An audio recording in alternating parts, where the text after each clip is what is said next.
Bonjour à tous et à toutes. Aujourd'hui nous allons parler de la cintreuse manuelle et non électrique.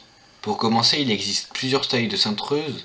Les plus connues pour un frigoriste sont les cintreuses 1/4, 3/8 et 1/2.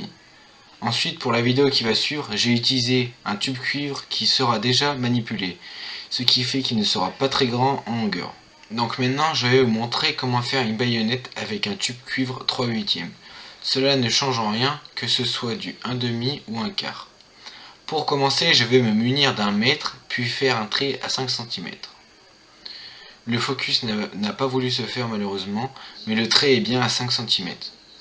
Ensuite, je place mon tube cuivre dans la cintreuse, puis pour bien le placer, mon trait sur le tube cuivre doit être placé sur le R, car ma pièce va de la gauche jusqu'à la droite. Et R veut dire right, ce qui donne droite en français. Et il y a aussi la lettre L pour left, qui veut dire gauche en français. Mais je n'utiliserai pas le L pour cette partie de la vidéo. Maintenant ceci expliqué, je peux commencer mon coude à 45. Maintenant que j'ai terminé mon coude à 45, je vais vous montrer ma manière de faire pour ajouter la hauteur que je veux sur ma pièce. Donc pour cette vidéo, j'ai décidé de faire une baïonnette avec 3 cm de hauteur. Et donc ma technique est de placer un mètre à 3 cm sur une ligne imaginaire qui sera dans la vidéo. Et cela permettra de trouver la hauteur pour faire mon coude à 45.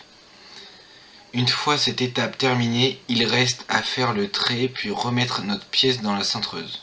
Avant de continuer, je tiens à expliquer que pour faire le deuxième coude à 45, il faut mettre notre pièce dans le sens opposé, car si vous oubliez de changer la pièce de sens, votre tube cuivre est irrécupérable, car une fois que vous avez fait un coude ou autre avec la cintreuse, il est très compliqué voire impossible de récupérer sa pièce dans son état d'origine. Voilà, ma petite parenthèse est terminée. Ensuite, j'enchaîne le coude à 45 dans le sens opposé et notre baïonnette est terminée. Attention à tous ceux qui veulent reproduire une baïonnette, de laisser assez de place après votre baïonnette pour faire un dudgeon ou autre, car dans la vidéo, c'était seulement un exemple et je n'avais donc aucune pièce à ajouter pour la suite. Donc la partie de la vidéo sur la baïonnette est terminée. Maintenant, je vais faire un coude à 90 avec un tube cuivre 1/2. Cela ne change toujours en rien le fait que je prenne un tube cuivre 1/2. Pour faire mon coude à 90, je prends d'abord mon mètre, puis je fais un trait pour montrer à partir de où mon coude à 90 commence. Moi par exemple, j'ai décidé de reprendre 5 cm. Et ceci est très important car pour quelque schéma que ce soit, il faut être le plus précis possible. Ensuite, je place ma pièce dans la cintreuse 1/2 cette fois, puis je place mon trait sur R, car ma pièce part de la gauche pour aller à droite. Puis je descends jusqu'à ce que le 0 tombe sur 90. Une fois cette étape terminée, le coude à 90 est terminé.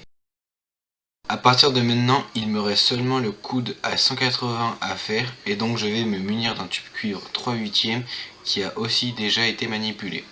Pour commencer, vous faites votre trait à la distance souhaitée, puis je place le tube cuivre dans la cintreuse 3/8. Pour tous ceux qui auraient des schémas avec un coude à 180 à faire et qu'il faut être précis, alors vous pouvez prendre un mètre et prendre sur la cintreuse à 90.